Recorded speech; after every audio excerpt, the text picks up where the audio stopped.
Okay, I'm absolutely soaking wet. It was like Final Destination 3 in Scream 3 just then, i.e. the tanning salon. Apparently the heating's fucked and the aircon. So we were all sat there. People had fans out, like electric fans. It was so uncomfortable. Fan being the irony. Right, if you're a fan of the Spider-Man franchise, you're gonna love this. Spider-Man Brand New Day. I'm not, surprisingly, I'm not really up on my whole Spider-Man stuff. I mean, I know I've got the gist of the story, and I loved the original films. You know, Kirsten Dunst and Tobey Maguire. They were my ones. The sheer novelty of the story, how they were put together. They were directed spectacularly. So I loved those ones. Brand New Day, same old shite. Because these films, they're like similar to the Avengers, you know, when it's like the pumping soundtrack and it's like some wisecrack like being spouted when the like titular character wakes up in the morning, you know, like throws a coffee about, radio switches on, you know, everything's all funky and lively, and then it's like an alert comes in, suddenly they're swinging from the buildings and, like, you know, jumping off rooftops and stuff. It follows the same shite, doesn't it? And there's always the sort of underthread of romance between well, in this case, Peter Parker and MJ. So they follow the same pattern for me, and and for everybody else. But yeah, so I'm not overly taken by the... So, right, side note, let me just put... This is really misty. It looks like I'm in cinema heaven, which I generally am. What is going on? It's really weird. It's like Peter Parker webbed my fucking lens. So, it follows a similar pattern. You know, there's a nemesis that he has to take down, which I will come into, because that was a great little touch on to the story. So, Brand New Day, same old shite.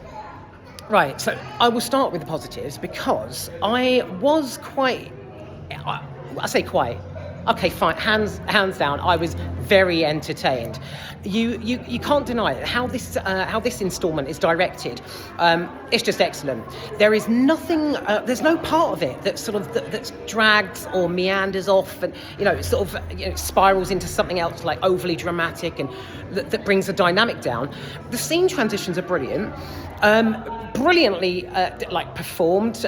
The ensemble, like the main cast, Zendaya and Tom Holland, obviously, they deliver the goods in record time, in just as slick as they can. It's excellent. So at the beginning, there's a hell of a lot of... I mean, it's classic in these films, isn't it? It's all the rooftop, like I mentioned, swinging from rafters and like jumping off the building.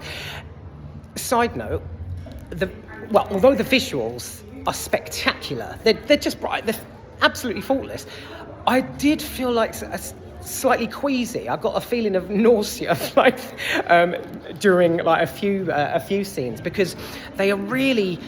They're just really, it's almost like seasickness. It was nuts how the camera work was that good, you know, from the top of skyscrapers, sort of panning across and zooming down. It was like you're on a helicopter and it's crashing or something. It was nauseatingly brilliant.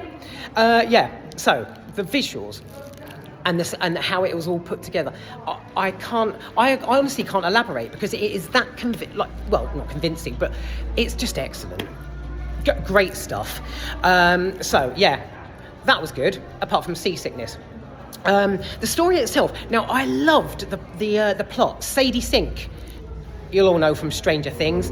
She's the villain, but I got echoes of Doctor Who there. If any Doctor Who fans out there remember an episode called New Earth, where Cassandra, played by Zoe Wanamaker, is she's body hopping.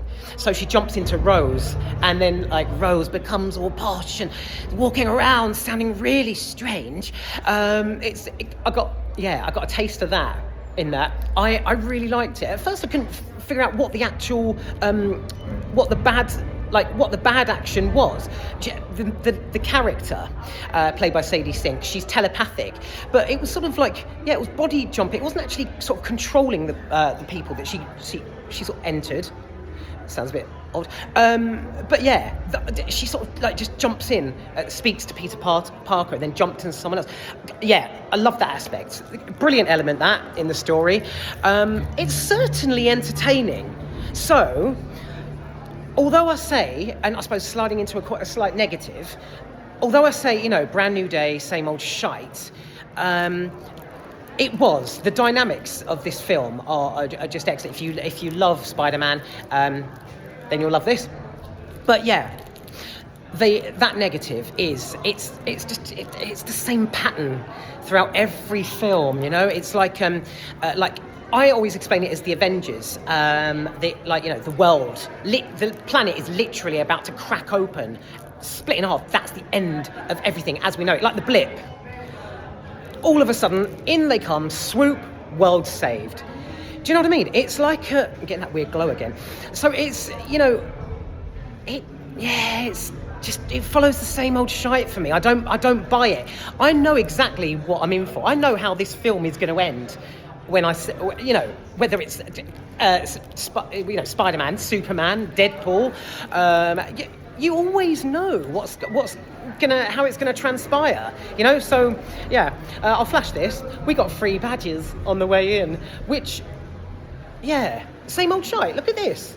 It looks like Deadpool, Spider-Man. Even the characters, like facial, like they're just too similar. Everything's so samey.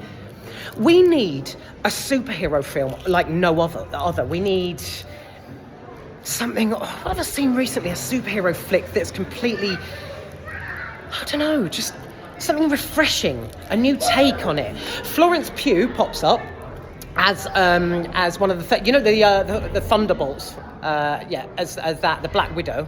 I thought Black Widow don't strike me down with a fucking Marvel lightning bolt, but a thunderbolt. Black Widow, I thought that was Scarlett Johansson. Is that not Scarlett Johansson? How come Florence Pugh is also the Black Widow? Oh, she's her sister. But they've got the same name, right? Couldn't she be called something else? Right, they're sisters, aren't they? The Russian... But they've got the same name. Okay. I've just remembered now. You see, I told you at the beginning, from the off, these aren't really my types of films, and you know they're so repetitive and predictable that I honestly, in the end, I really don't give a shit about character history, who people are or who they're played by, to be honest. But yeah. Right, so Florence Pugh pops up. John Bernthal, is it Bernthal? Is that how you pronounce it? Brilliant sporting artist. He's great in this. I loved him, and I don't usually love him because he's basically typecast and everything. It's the same old, isn't it? But yeah, right. So yeah, I think that's it really. If you love Spider-Man, you're gonna love this. But for me, do you remember the Kirsten Dunst ones? There was such a richness to the theme, a novelty to the story. I even collected them on DVD. All three. There was 3 of them, wasn't there? I loved those. So they're just brilliant. These ones are just I know what to expect. What can I say? So, is there anything else? Comedy.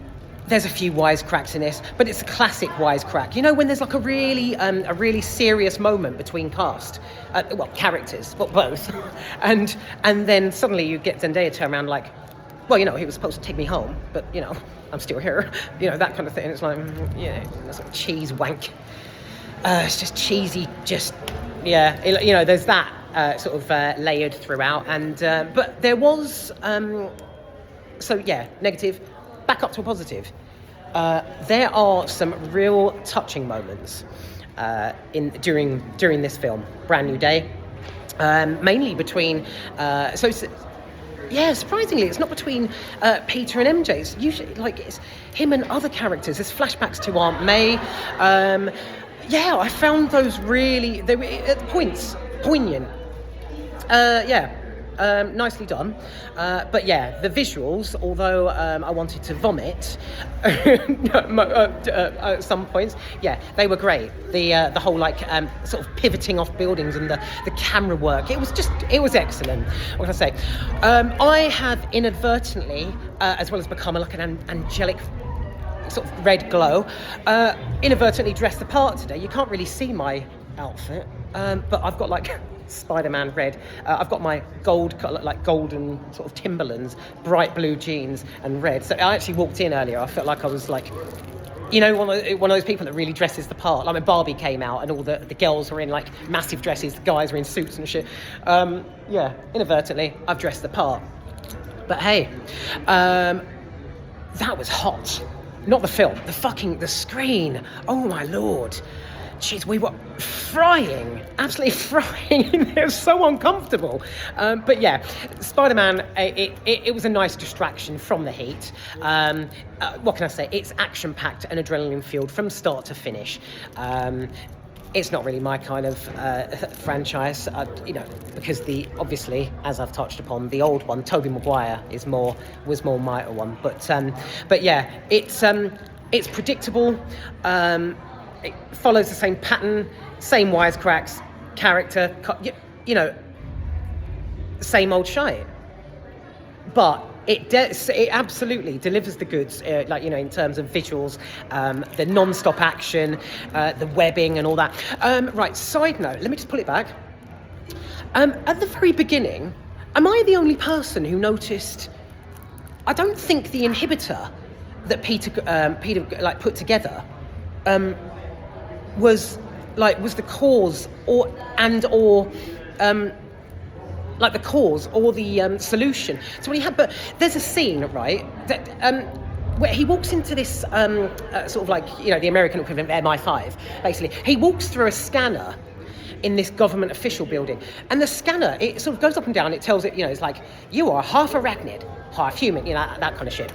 But then it points out that he's got like a tumour, and it said, what does it say? Like, moderate tumour detected.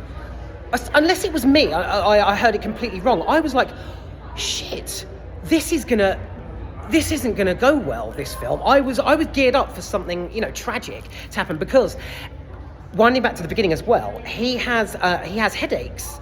And he's like experiences a lot of pain, so it's sort of passed off as like he's becoming a proper man now in a Spider-Man outfit sort of thing, and he's, you know, almost like growing pains, turning into an actual dude. But yeah, there was that kind of like set me on edge. I was like, fuck, he's got a tumor. That would have whipped the story out and spiked it in a completely different direction. I don't think I mean, it was mainly like the inhibitor thing, wasn't it? But that set me off. So I started to go, the waterworks, basically. My eyes started welling up. I was like, oh God, no. Peter, no. I won't tell you how the movie actually transpires, but it's, it wasn't what I thought it was. But that was, when he went through the scanner and it said something about a tumour, I was like, oh shit. No, this is going to be like tragic, like incredibly emotional. It went it veered off in a different direction, fortunately. So yeah. Right, I think that's it really. I've got nothing really much else to say about Spider-Man Brand New Day. And I've probably just gone over the same shite like I normally do. I find I always do that. I always sort of, like, if there's only one positive in a film, I will just keep glazing over it because there's nothing else to fucking talk about. But yeah, as I said, it's the same old shite. You know what you're in for. You know what to expect. You know who's coming in and out. The characters. There's nothing. There's no like major surprises here. There's nothing to wow you. But yeah, that the choreography and the sort of acrobatics involved, like the stunts, just absolutely brilliant. It's real. It's just non-stop, like adrenaline rush from start to finish. So yeah, you're gonna love it if you're a fan. Right, that's it. I need to get out there because it's fucking boiling. It's just, the cinema is packed. I think apparently Spider-Man was released on Wednesday, and there was like a friend of mine who works here told me earlier. Obviously, I've got friends who work here because I'm here so fucking often. They're all on my Instagram and Facebook. The screens have been packed since Wednesday. This one was no exception. Everybody loves it. Everybody enjoyed it, I think. So, yeah, knock yourself out. And Tom Holland, for the girl, well, and the guys, for everyone out there who appreciates a nice sort of masculine sort of figure. He gets his kit off a few times, and it's, oh my God. Let's just say, I mean, he's been working out. Tom Holland he must live in the gym. Fucking hell. So entertaining film, brilliant body, nice visuals, great choreography and stunts. It's action packed. What more can I say?